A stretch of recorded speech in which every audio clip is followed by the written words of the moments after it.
Singapore आधिकारिक रूप से सिंगापुर गणराज्य सामुद्रिक दक्षिण पूर्व एशिया में एक संप्रभु द्वीप देश और नगर राज्य है। यह भूमध्य रेखा के उत्तर में लगभग 1 डिग्री अक्षांश 137 किलोमीटर पर स्थित है।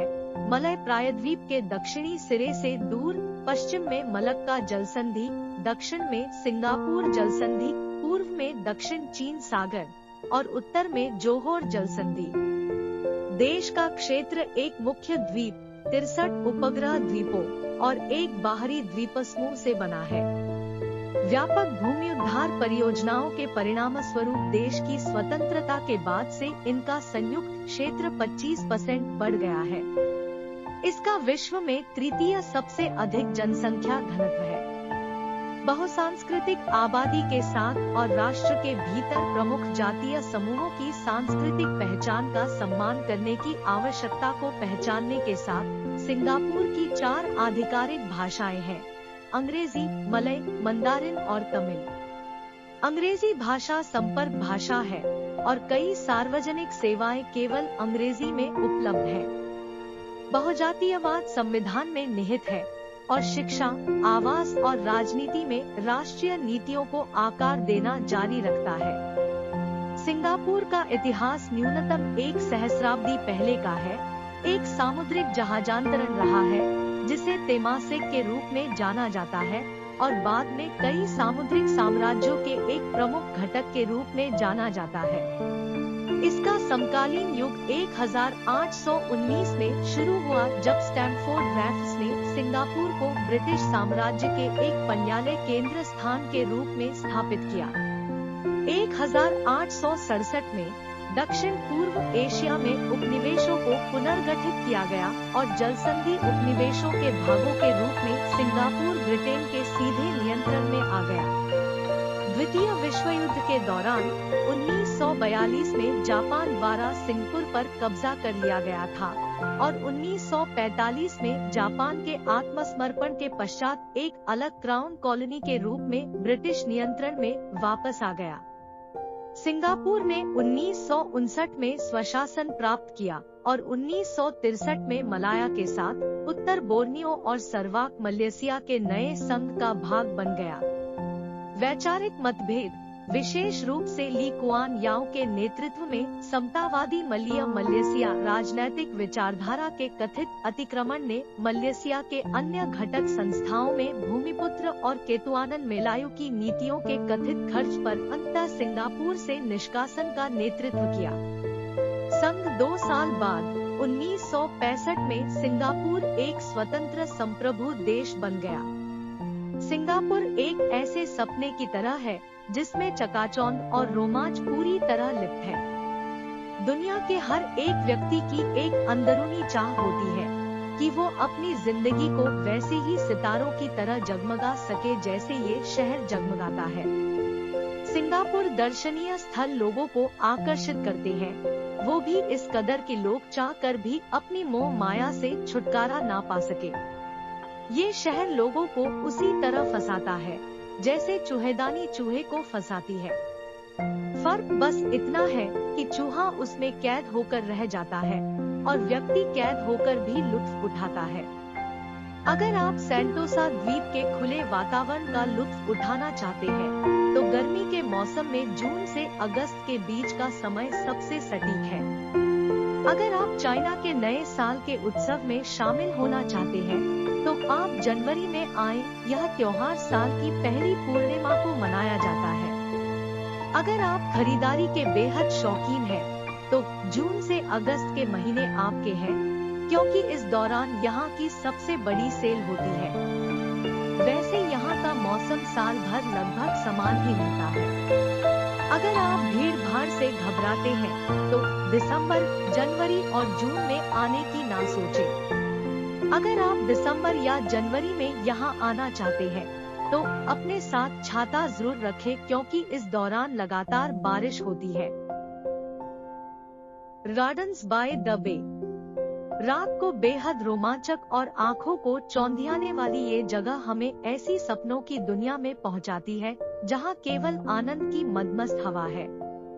यहाँ का फ्लावर डोम और क्लाउड फॉरेस्ट इतना मन मोह लेने वाला है कि इसकी प्रशंसा करते करते आप थक नहीं पाएंगे। थकान महसूस होने पर यहाँ खाने पीने की शालीन व्यवस्था है। इसे 3 अलग भागों में बांटा गया है, सेंट्रल, साउथ एवं ईस्ट। इसे देखने के बाद आपका पछताने का प्रतिशत 0 हो जाएगा। Botanic garden.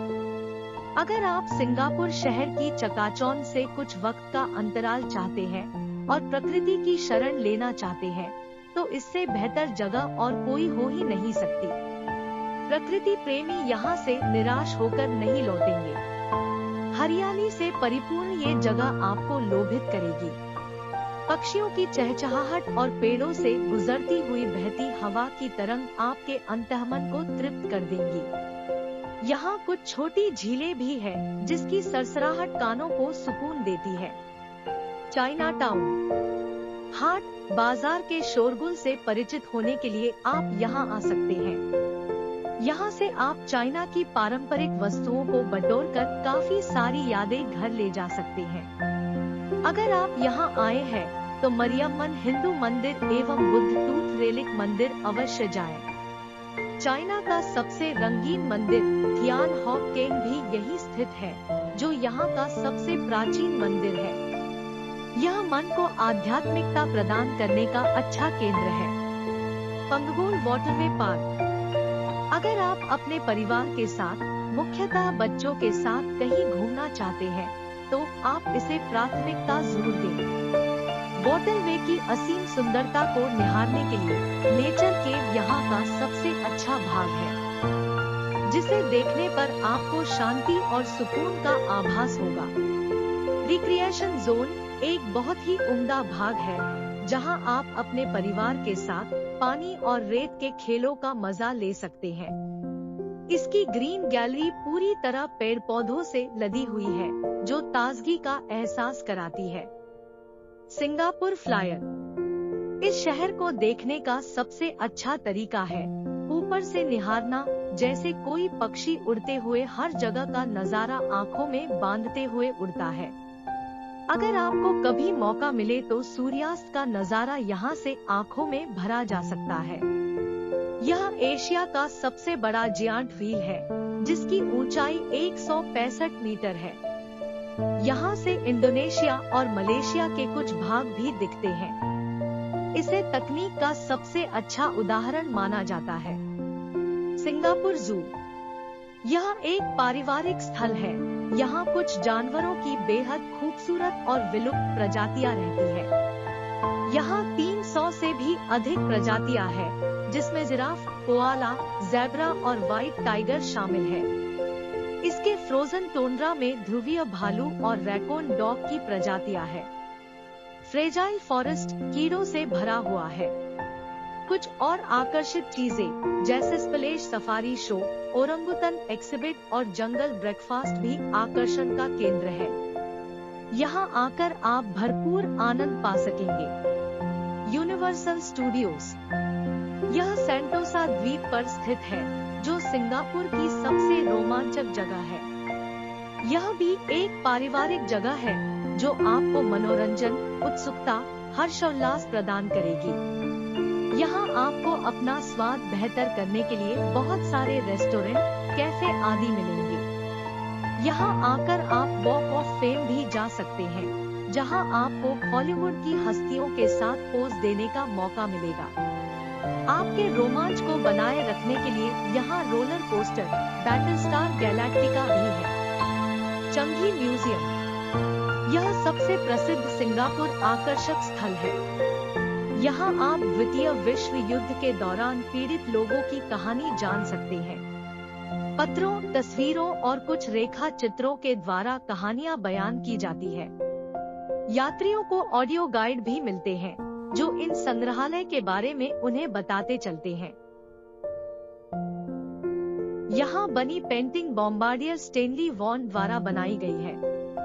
इसे 5 जोन में बांटा गया है। बीच में गिफ्ट शॉप का जोन है। चंगी बीच। इस जगह एक बीच पार्क है, जो सिंगापुर के सबसे प्राचीन तटीय पार्क में से एक है। 28 हेक्टेयर में फैले इस बीच में 3.3 किलोमीटर लंबा पार्क है, जो लोगों के बीच पिकनिक स्पॉट के लिए जाना जाता है। ओवरनाइट कैंपिंग के लिए भी यह एक मशहूर जगह है, जहां सूर्यास्त को देखते हुए एक अद्भुत रात बिताई जा सकती है। खाने के शौकीनों के लिए यहाँ सी फूड भी मिलता है। पानी की लहरों के बीच समय बिताने का अलग ही मजा है, जिसकी तुलना किसी से नहीं की जा सकती। ऑर्चर्ड रोड, जो लोग शॉपिंग के बेहद शौकीन हैं, उनका यहाँ आना तो बनता ही है। जिन्हें फैशन की जानकारी नहीं है, वो भी यहाँ आकर खो जाएंगे। हर तरफ मॉल, विभिन्न ब्रांडों के स्टोर अपनी ओर आकर्षित कर ही लेंगे। और जब आप खरीदारी करते करते थक जाएं, तो कुछ वक्त आप यहाँ मौजूदा सिनेमा घरों में भी बिता सकते हैं।